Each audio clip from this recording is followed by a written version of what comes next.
ভিডিওটি ভালো লাগলে লাইক দিয়ে চ্যানেলটা সাবস্ক্রাইব করে দিয়ে যাবেন প্লিজ। ফেক আইডি থেকে বন্ধুকে মেসেজ দিলাম, আপনার প্রোফাইল পিকটা তো দারুণ, খুব সুন্দর লাগছে আপনাকে। দূর থেকে খেয়াল করলাম বন্ধু মোবাইলের দিকে তাকিয়ে মুচকি মুচকি হাসছে আর চুলের বাজ ঠিক করছে। একটু পর বন্ধু রিপ্লাই দিল, কি বলে আপনাকে ধন্যবাদ দিব বুঝতে পারছি না, রিকোয়েস্ট পাঠাইছি অ্যাকসেপ্ট করবেন। আমি বললাম ভালো কিছুকে তো ভালোই বলতে হবে, এখানে ধন্যবাদ দেওয়ার কি আছে, আর আপনার মতো একজন হ্যান্ডসাম ছেলে আমার ফ্রেন্ড লিস্টে থাকা তো আমার জন্য সৌভাগ্য। এবার দেখি বন্ধু পুরা দাঁত বের করে হাঁটছে। কিছুক্ষণ পর আবার মেসেজ দিলাম, এই মিস্টার চুপ করে আছেন কেন? সে বলল আপনার প্রোফাইল পিকটা দেখেছিলাম। আমি বললাম তাই নাকি? সে বলল হুম। আমি বললাম তো কি দেখেছিলেন? সে বলল আপনি খুব সুন্দর, একদম পরীর মতো, সারাদিন চেয়ে থাকতে ইচ্ছে করে। আমি বললাম এভাবে বলবেন না প্লিজ, আমার শরম করে। বন্ধু বলল সত্যি বলছি, আপনি অনেক সুন্দর। এতগুলো ধন্যবাদ আপনাকে। আরে বলল একটা কথা জিজ্ঞাসা করব। আমি বললাম একটা কেন, আপনার যত ইচ্ছা জিজ্ঞাসা করুন। সে বলল আপনার কারোর সাথে রিলেশন আছে? আমি বললাম আমি প্রেম ভালোবাসা পছন্দ করি না, তবে আপনার মতো একটা হ্যান্ডসাম ছেলে পেলে ভেবে দেখতে পারি।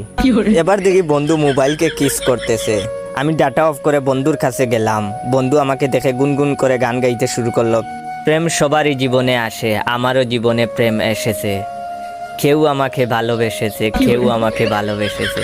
আমি বন্ধুর গান শুনে হাসি চেপে রেখে বললাম ঘটনা কি দোস্ত, এত খুশি খুশি লাগছে কেন? সে বলল আর বলিস না দোস্ত, আজকাল মেয়েদের জন্য ফেসবুকে ছবি দেওয়াই যায় না, খালি ক্রাশ খায়। আমি বললাম হায় রে আমার কপাল, এত ছবি ফেসবুকে দিলাম, আজ পর্যন্ত কেউ ক্রাশ খাইলো না। ভালো দোস্ত, চালিয়ে যা। সে বলল দুঃখ করিস না দোস্ত, সবাই সব কপাল নিয়ে জন্মায় না। এটা একদিন এক জেলের জালে অনেক বড় একটি মাছ ধরা পড়লো। তারপর জেলে মাছটা নিয়ে দৌড়ে চলে গেলেন রাজার দরবারে রাজাকে উপহার দেওয়ার জন্য।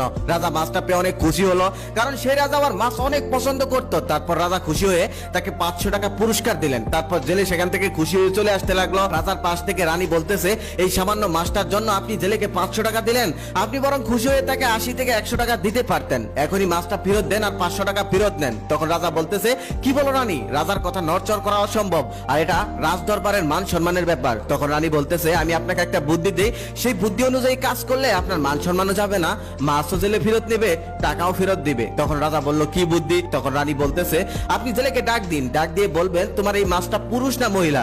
যদি ও মহিলা বলে তাহলে আপনি বলেন আমি পুরুষ মাছ খাই, আর যদি পুরুষ বলে তাহলে আপনি বলবেন আমি মহিলা মাছ খাই। তখন দেখবেন জেলে ঠিকই মাছ ফেরত নেবে আর টাকাটা ফেরত দিয়ে এখান থেকে চলে যাবে। তারপর রাজা জেলেকে ডাক দিয়ে বলল, শোনো, এই মাছটা পুরুষ না মহিলা? জেলে কিছুক্ষণ নীরব থাকার পর বললেন, মহারাজ এই মাছটা পুরুষও না মহিলাও না, এই মাছটা হলো হিজড়া। এই কথাটা শোনার সাথে সাথে রাজ দরবারের সবাই পিক করে হেসে উঠলো। রানীও মুখে কাপড় দিয়ে মুস্কি মুস্কি হাসতেছে। তখন রাজা তার বিচক্ষণতা দেখে তাকে আরো 500 টাকা পুরস্কার দিলেন। এবার জেলের 1000 টাকা হলো। জেলে খুশি হয়ে সেখান থেকে চলে যেতে লাগলো। তার একটু সামনে যাওয়ার পর জেলের পকেট থেকে 5টা টাকা পড়ে গেল।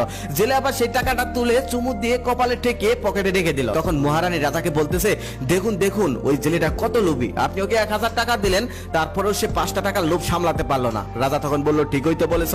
তারপর জেলেকে ডাক দিয়ে বলল, এই লোভী জেলে, তোকে আমি 1000 টাকা দিলাম, তারপরেও তুই আবার 5টা টাকা লোভ সামলাতে পারলি না, টাকাটা তুলে আবার চুমু খেয়ে পকেটে রেখে দিলি। এখান দিয়ে কত গরিব মানুষ আসা যাওয়া করে, তারা তুই 5টা টাকা নিতে পারতো তাই না? তুই আবার টাকাটা তুলে চুমু খেয়ে পকেটে রেখে দিলি, সত্যি তুই লোভী, আর এখন তোর ওই লোভের কারণে তোর বিচার করা হবে। তখন জেলে বলতেছে, মহারাজ আমি লোভের কারণে এই টাকাটা তুলিনি, আমি এই টাকাটা তুলে চুমু খেয়ে পকেটে রেখেছি এই কারণে, কারণ এই টাকার মধ্যে আপনারা রানীমার নাম লেখা আছে। এই টাকাটা যদি কেউ পিষে দেয় তখন তো রাজা রানীমার মান সম্মান নষ্ট হবে, তাই আমি এই টাকাটা তুলে চুমু খেয়ে আবার পকেটে রেখে দিয়েছি। রাজা তখন আরো খুশি হয়ে গেল, আরো খুশি হয়ে তাকে আরো 1000 টাকা দিল।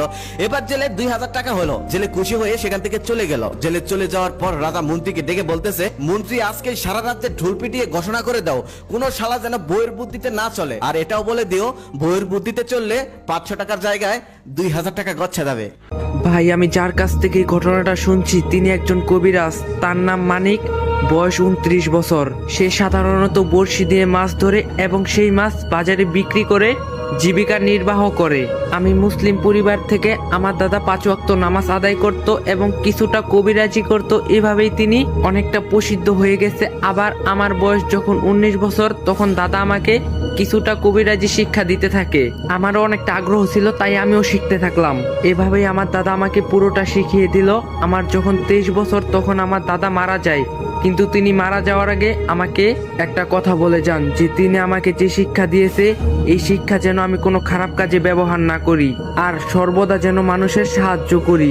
দাদা মারা যাওয়ার পর তার জায়গাটা আমি নেই, জিন ছাড়ানো মানুষকে ঝাড়ফুঁক করা। কিন্তু একদিন আমার অনেকটা চিন্তা আর মনের ভিতর ভয় লাগতে শুরু করলো, যেহেতু আমি কবিরাজি জানি, এটা নতুন না। আর আমার সঙ্গী ছিল 2টা জিন, যারা আমাকে সর্বদা রক্ষা করত, যে জিনগুলো আমার দাদা আমাকে দিয়ে গিয়েছিল। সেই দিন রাতে আমি ঘুমিয়ে আসি, স্বপ্নে আমার দাদা আমাকে এসে বলে, দাদু ভাই, তোমার কাছে কালকে একজন সাহায্য চাইতে আসবে, তুমি তোমার সব দিয়ে তাদেরকে সাহায্য করবে। এই স্বপ্ন দেখে আমার ঘুম ভেঙে যায়, আমি অনেকটাই চিন্তায় পড়ে যাই। সেই রাতে আর আমার ঘুম হয়নি। সকালে আমি যখন মাছ ধরতে বের হব, এমন সময় আমার বাড়িতে 2জন মানুষ আসে। তখন আমার মনে আসে রাতের সেই স্বপ্নের কথা। আমি তাদেরকে সালাম দিয়ে বললাম, আপনারা কে? তারা আমাকে তাদের পরিচয় দিল, তাদের বাড়ি রাজশাহী জেলার কোনো এক গ্রামে। আমি বললাম, আপনারা আমার ঠিকানা কেমনে পাইলেন?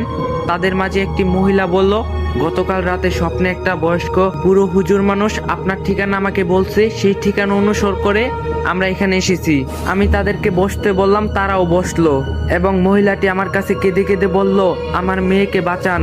বুঝলাম সমস্যাটা তাদের মেয়ের। আমি তাকে শান্ত হতে বললাম এবং পুরো ঘটনাটা বলতে বললাম। তারপর তিনি যা বললেন তা শুনে আমি ভয় পেয়ে গেলাম। বর্ণনাটা এমন ছিল যে আমার মেয়ের নাম হুমায়রা, এবার ইন্টার ফার্স্ট ইয়ারে পড়ে। হঠাৎ একদিন রাতে খাবারের সময় আমি তার গলায় একটা চিহ্ন দাগ দেখতে পাই। মানুষ ফাঁসি দিলে যেমন কালো হয়ে থাকে, ঠিক তেমনি। আমি তাকে জিজ্ঞাসা করলাম, হুমায়রা, এটা কিসের চিহ্ন? সে বলল, কোথায়? পরে তাকে দেখালাম, সে এই বিষয়ে কিছুই জানে না। আমি ভাবলাম হয়তো কিছুর একটা দাগ হবে। বাসে কিংবা ট্রেনে কোনো নারী দাঁড়িয়ে থাকলে বেশিরভাগ পুরুষই উঠে সেই নারীকে জায়গা করে দেয়। লম্বা লাইনে দাঁড়িয়ে থাকার সময় একজন পুরুষই বলে ওঠেন, তার পেছনের নারীকে অগ্রাধিকার দেয়া হোক। দোকানের বেশিরভাগ পুরুষ আরেকজন পুরুষকে শান্তি সুরে বলেন, ভাই, এই মহিলাটিকে আগে বিদায় করে দিই, আপনি একটু বসেন। স্কুলের যেসব শিক্ষক ছেলেদের গরু ছাগলের মতো পেটান, সেসব শিক্ষকও মেয়েদের বেলায় একটু সহানুভূতিশীল হন। কোনো পুরুষকে তার জীবনে সবচেয়ে বেশি ভালোবাসার মানুষের কথা বলতে বললে সেই পুরুষটি একজন নারীরই নাম বলবে।